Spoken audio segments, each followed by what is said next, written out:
What's up, fight fans? It's your boy, Miki, and I'm back with Ski Mask Way Boxing, coming back to you with another one. Latest news of boxing, Canelo Alvarez, who I don't think he's the face of boxing anymore, if you ask me, because I'm a biased individual from the DMV. I believe Tank Davis is the one to watch. Oh, let me go turn off that. All right, I'm back. Um, I believe that Tank Davis is the face of boxing because of his style, and not only that, because he's a showman. You know what I mean? He gives the people what they want, knockouts. Canelo, I mean, he got a whole country behind him, like everybody always say. You know, Mexico's behind him, but I don't know if they behind him now because he's been switching up. You know, and a lot of them, Mexicans are tough. A lot of the Mexicans want him to face Benavidez, and he's not facing Benavidez. And like I told people before in my old post, that I just believe Benavidez is a bigger opponent.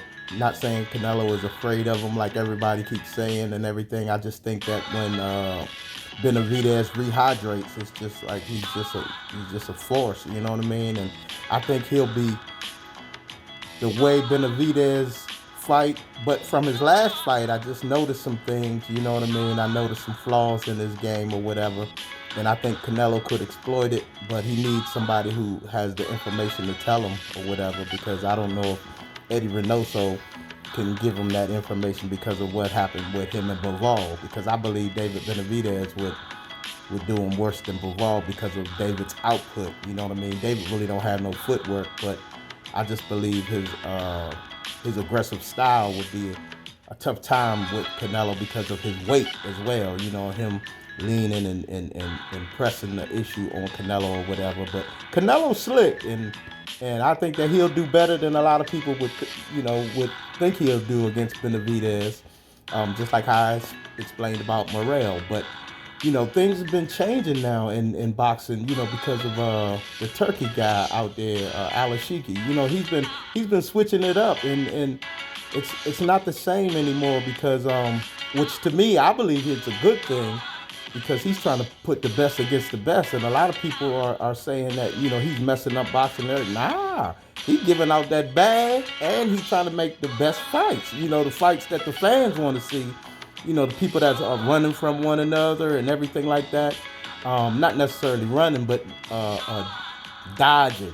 I don't want to say ducking either, because that's like a black eye to a boxer. You know, you ducking this person. Nah, we don't like that. But I just think that Turk is trying to get things done. But he had a fight with Canelo and Jake for May 3rd, but they scrapped that, and then he signed Canelo to a 4-fight deal in September.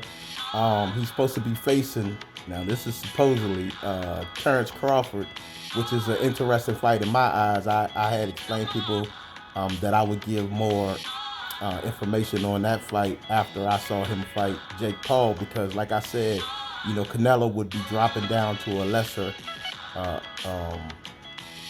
IQ in boxing, fighting Jake Paul, and then have to bounce his way back up to fight a higher IQ in Terrence Crawford, if that was the case. But now they're saying that the Terrence Crawford fight is off, you know, so, and now he's supposed to be fighting somebody else, and I don't know. Jake Paul came out last week and said that Canelo had, because Canelo came out and said that, you know, Jake was lying. He wasn't going to fight him. He don't fight YouTubers and this and that. And Jake came out and had the signed contract and everything. And so I don't know who to believe. You know what I mean? I like Jake Paul, you know, because he's mixing it up.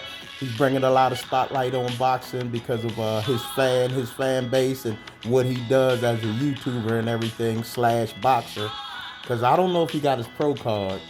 I don't know, but the amount of money the revenue that he brings to boxing, they might have just gave him his pro card. You know what I'm saying? Keep on making these fights, because he is definitely bringing a lot of revenue to boxing, and I think a lot of people who hating on Jake should change their mind, because it's not only he bringing revenue, he's bringing a lot of eyes to boxing. The casual fans, the people that, you know, don't know nothing about boxing and everything, are starting to look, because he's bringing his fan base over to boxing and MMA as well. You know what I'm saying? But I don't know, man. I just think that a lot of the things that are taking place with Turki, the Turkey guy, whatever, um, I don't know. To me, it's a good thing because he's giving out that money. But at the same time, he got to make these matches happen. You know what I mean? He got a good card coming up on the 22nd of February with all of the different players that we want to see. Especially, I want to see Forrest Gump and Kid Austin. You know what I mean? I want to see what Kid Austin can do. Like I said, I don't know if he can beat Forrest Gump, but I just think that he'll Forrest Gump might get caught this time. You know what I mean? Because I just think that he's listening to everybody like myself who's saying that he's a runner. He's scared to engage, which he is. You know what I mean? Because I don't do nothing but tell the truth. He's scared to engage, and he's not pressing the issue or showing his real, true warrior side. You know what I mean? He's a born fighter in my eyes. You know what I mean? Even though he does have skill and everything like that, he tends to just because he takes the sweet sides to a different level. I know it's hit and not get hit, but he runs around the ring and he don't want to get touched. You know what I'm saying? Can't touch this. Can't touch this. That's Forrest Gump, aka Shakur Stevenson, though. I don't want to disrespect him, man, but I don't like Shakur anymore, like I told you, and it's just sad the fact that he had the opportunity once he left Top Rank to do all of the stuff that he complained and talked about. Tank was ducking him. He had all the opportunity to do it, and what did he do? What did he do? Go to the Rest Haven for Hoes, Eddie Hearn, over at Matchroom Boxing. Really, he went to New England. I mean, not New England, England. He went to the UK. You know what I mean? And I don't know. To me, I just don't like him keep running his mouth. You know what I mean? I just want somebody to shut him up because he had the opportunity and now he's still running his mouth. I just don't like that. So, but more is to come. You know what I mean? We'll see what happens after the 22nd and everything. And like I said, I hope Kid Austin does way better than a lot of people are saying that he'll do against Shakur, and I just believe Shakur knows that he's going to be in a war because that's why he's been training with the likes of Andre Ward, Sean Porter, Terrence Crawford. Well, he's always been training with Terrence Crawford, but he's been seeking out different advice, if you ask me, on really, because he knows that this is going to be a war, because every time he comes out to the ring, he brings out all of these Hall of Fame fighters, and then he lays an egg in the ring. You know what I'm saying? With lesser opponents and everything. But I just believe Kid Austin is game. He's a game fighter. I believe that he knows what he's up against, even though they talked about their sparring sessions and things of that nature. I just think Kid Austin is going to prove to the world that it's something different from him. And like I said, I don't know if he's going to win, but he's going to win a lot of fans by his performance. That's what I believe.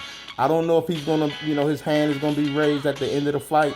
I just think that he's going to win a lot of fans by his performance, because I think he's going to press the issue with Shakur.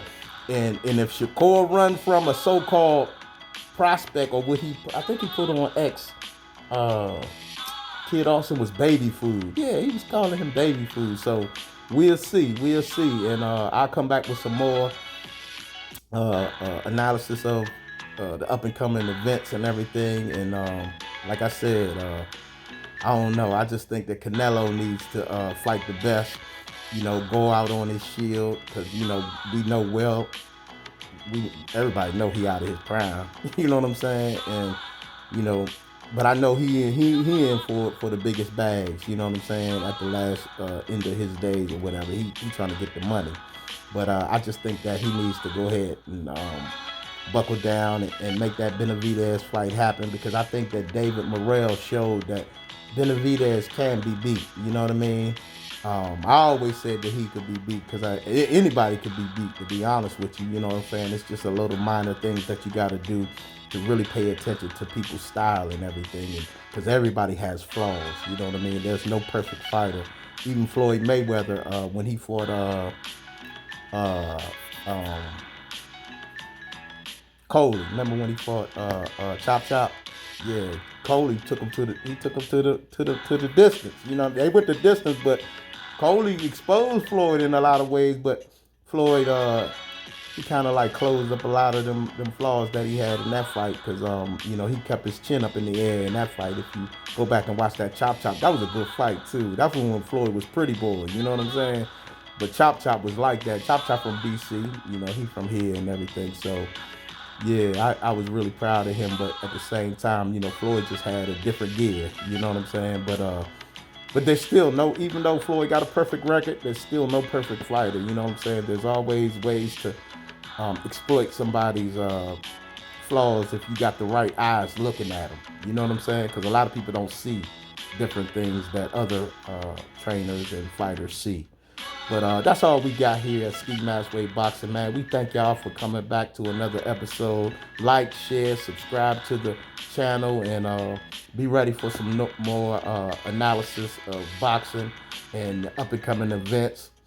Basically, you might as well call it rider season. Or they say Riyadh, right? I call it rider season because we ready to ride on into this new season of boxing with the boy Turki out there in Saudi Arabia. Amen. So y'all take care and don't forget, Jesus love you. Amen. Amen. Take care.